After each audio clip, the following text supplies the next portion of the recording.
दोस्तों, आप लोगों से गुजारिश है कि आज की इस कहानी को आखिर तक जरूर सुनिएगा, क्योंकि अगर आपने इस कहानी को आखिर तक सुना तो आपको ये जानने को मिलेगा कि स्वर्ग नरक ये कहीं बाहर नहीं है बल्कि हमारे भीतर ही है। तो चलिए कहानी को शुरू करते हैं। लेकिन शुरू करने से पहले अगर आप मेरे इस चैनल में नए हो तो प्लीज इस चैनल को सब्सक्राइब करके नोटिफिकेशन बेल आइकन को ऑन कर लेना, ताकि जब भी मैं ऐसा कोई वीडियो बनाऊं तो सबसे पहले आप तक नोटिफिकेशन पहुंच जाए। तो चलिए शुरू करते हैं। दोस्तों, ये जीवन इतना बड़ा नहीं है जितना बड़ा आप इसे सोचते हो, पर क्योंकि आपको लगता है कि आपका जीवन बहुत लंबा है, इसलिए आप अपनी ऊर्जा को बेवजह की चीजों पर बर्बाद कर देते हो, जैसे ईर्ष्या, नफरत और लालच। दोस्तों, क्या आप सोच सकते हो कि कोई व्यक्ति अपने पूरे जीवन को किसी से नफरत करने में बिता देता है? दोस्तों, आज मैं आपके साथ एक ऐसे व्यक्ति के जीवन की कहानी शेयर करने वाला हूँ जो अपने पूरे जीवन को गौतम बुद्ध से नफरत करने में बिता देता है। दोस्तों, वो व्यक्ति बुद्ध का शिष्य भी बना, रिश्ते में वो बुद्ध का चचेरा भाई भी था और उसने बुद्ध के साथ ज्यादा समय भी बिताया था, लेकिन फिर भी उसका जीवन रूपांतरित नहीं हुआ। जानते हो क्यों? क्योंकि उसने अपने भीतर कड़वाहट के बीज को बोकर रखे हुए थे और उस व्यक्ति का नाम था देवदत्त। दोस्तों, देवदत्त ने बुद्ध को मारने की बहुत बार कोशिश करी, लेकिन वो हर बार असफल रहा। एक बार देवदत्त ये सोचता है कि वो राजा अजातशत्रु की सेना को लेकर बुद्ध को और उनके सभी भिक्षुओं को समाप्त कर देगा। देवदत्त राजा के पास जाता है और उनसे कहता है कि राजन, आप मुझे अपनी सेना दीजिए और मैं आपकी सेना की मदद से उस बुद्ध और उसके संघ को समाप्त कर दूंगा। लेकिन इस बार भी देवदत्त असफल हो जाता है, क्योंकि अब तक राजा अजातशत्रु भी गौतम बुद्ध का शिष्य बन चुका था। राजा अजातशत्रु देवदत्त से कहता है कि बुद्ध को मारना तो दूर की बात है, अगर उनको छोटी सी खरोच भी आई तो मुझसे बुरा कोई नहीं होगा। मैं चाहूँ तो अभी तुम्हें मृत्यु दंड दे सकता हूँ, लेकिन जाओ, मैं तुम्हें छोड़ता हूँ, क्योंकि अब मैं बुद्ध का शिष्य बन चुका हूँ। इसलिए बेवजह की हिंसा करना मुझे शोभा नहीं देता। और साथ में राजा अजातशत्रु ने देवदत्त को यह भी कहा कि बुद्ध को अगर किसी ने एक बार खुले दिल से सुन लिया तो वो कभी भी बुद्ध से नफरत नहीं कर सकता। अब उस समय तो देवदत्त वहां से चला जाता है, लेकिन वो तय करता है कि वो अकेला ही बुद्ध की हत्या करेगा। अब उसके कुछ दिन बाद बुद्ध अकेले ही भिक्षाटन के लिए एक पहाड़ी के रास्ते से जा रहे थे। देवदत्त उस रास्ते में पहले से ही छिपा हुआ बैठा था। उसका उद्देश्य था कि मौका मिलते ही वो बुद्ध पर हमला कर देगा। अब जब बुद्ध देवदत्त के निकट जाते हैं तो देवदत्त एक पेड़ के पीछे छिप जाता है, क्योंकि इतनी हिम्मत तो बुद्ध के शत्रुओं में भी नहीं थी कि वो बुद्ध पर सामने से वार करे। इसलिए देवदत्त भी पीछे से वार करता है। वो बुद्ध के ऊपर पीछे से खंजर फेंककर मारता है, लेकिन उसका निशाना चूक जाता है। इतने में ही देवदत्त को सामने से कुछ लोग बुद्ध की तरफ आते हुए दिखते हैं, जिसके कारण वो पेड़ के पीछे ही छिपा हुआ रहता है। वो लोग बुद्ध के पास आकर बुद्ध को प्रणाम करते हैं और बुद्ध के साथ ही गांव की तरफ जाने लगते हैं। बुद्ध के जाने के बाद देवदत्त सोचता है कि शायद बुद्ध की मृत्यु खंजर से नहीं लिखी हुई है, इसलिए इस बार वो बच गया। इसलिए देवदत्त बुद्ध को मारने के लिए कोई और योजना बनाने लगता है।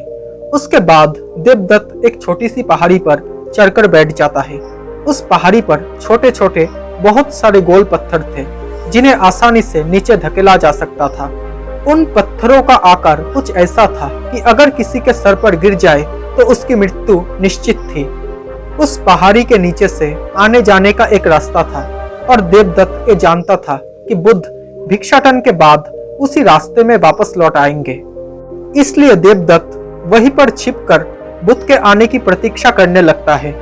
कुछ समय प्रतीक्षा करने के बाद देवदत्त ये देखता है कि बुद्ध उस पहाड़ी के नीचे से जा रहे हैं। बुद्ध को देखते ही देवदत्त पहाड़ी से नीचे पत्थर फेंकने के लिए तैयार हो जाता है। जैसे ही बुद्ध उस पहाड़ी के नीचे से जाने लगते हैं, देवदत्त ऊपर से पत्थर धकेलना शुरू कर देता है।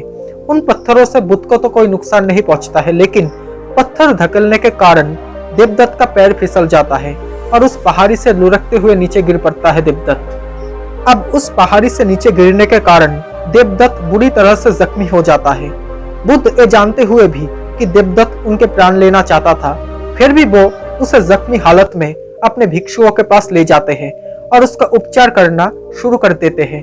और ये देवदत्त का अंतिम समय था। यानी कि देवदत्त ने अपना पूरा जीवन बुद्ध से नफरत करने में बिता दिया था। देवदत्त अब होश में था और अपनी अंतिम सांसें गिन रहा था। उसकी आंखों के सामने उसका पूरा जीवन गुजर रहा था, लेकिन इस बार उसकी आंखों में पश्चाताप के आंसू थे और उसे अपनी गलती का एहसास हो रहा था। अब देवदत्त को ये बात समझ में आ रही थी कि वो जिसका प्राण लेना चाहता था वो ही उसके प्राण बचाने के प्रयास में लगा हुआ है। देवदत्त के आंखों से अब बहुत आंसू निकल रहे थे और वो अब बुद्ध की तरफ देख रहा था। बुद्ध उसके शरीर पर लेप लगा रहे थे। देवदत्त रोते हुए और लड़खड़ाती हुई आवाज में बुद्ध से कहता है कि मैं आपसे क्षमा मांगने के भी लायक नहीं हूँ और मैंने आपको बहुत क्षति पहुंचाई हुई है। पर बुद्ध कहते हैं कि मुझे तो कुछ याद ही नहीं है। अब बुद्ध के मुंह से ये शब्द सुनते ही देवदत्त के आंखों से आंसुओं की धारा बहने लगती है और वो दोहराता है कि बुद्धम शरणम गच्छामि, धम्मम शरणम गच्छामि, संघम शरणम गच्छामि।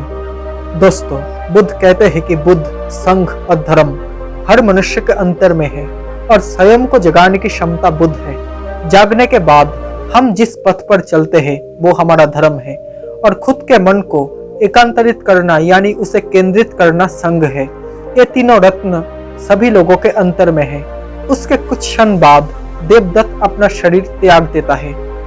दोस्तों, बुद्ध कहते हैं कि बुद्ध, संघ और धर्म हर मनुष्य के अंतर में है और स्वयं को जगाने की क्षमता बुद्ध है।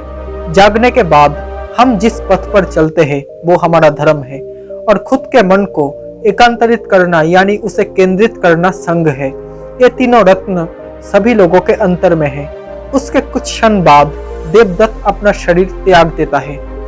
दोस्तों, मैं आपसे पूछना चाहता हूँ कि देवदत्त ने जैसा जीवन जिया, क्या वो जीने के लायक था?